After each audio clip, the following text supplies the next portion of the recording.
最快改變命運嘅方式係咩呢？刷到呢個視頻呢，就唔係巧合啦，係師傅要特登咁話俾你知。我哋成日所講嘅一命二運三風水，但係喺個行內咧最相信咧係咩呢？積陰德。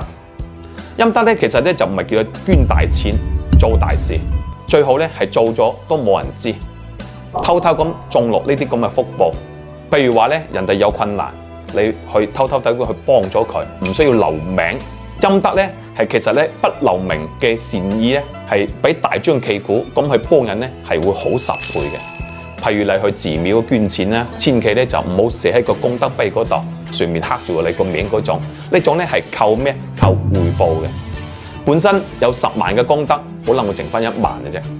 又譬如你喺個路上面見到一小動物，或者見到啲蚯蚓仔喺個馬路中間嗰度，但係如果你去執咗佢放喺個草地嗰度，你就等佢救咗佢一命。雖然佢冇眼啊，唔知道你係邊個，但係你救咗佢條命咧，其實咧呢種咧我哋叫做無名善。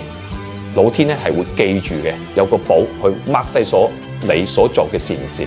甚至乎咧，你喺個路邊嗰度見到啲鐵釘或者玻璃碎，你去執咗佢抌到垃圾桶嗰度，後邊經過嘅人唔會踩親，或者嗰個胎唔會爆嘅，呢啲咁嘅小事都係積陰德嘅種子嚟啊！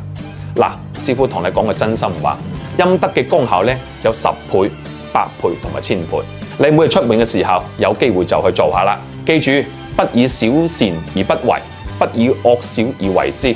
唔好以為小事唔做，其實咧係積少成多，命運嘅壞磁場就會慢慢咁去抵消噶啦。好嘅運氣咁咪自然就會追住你嚟咯。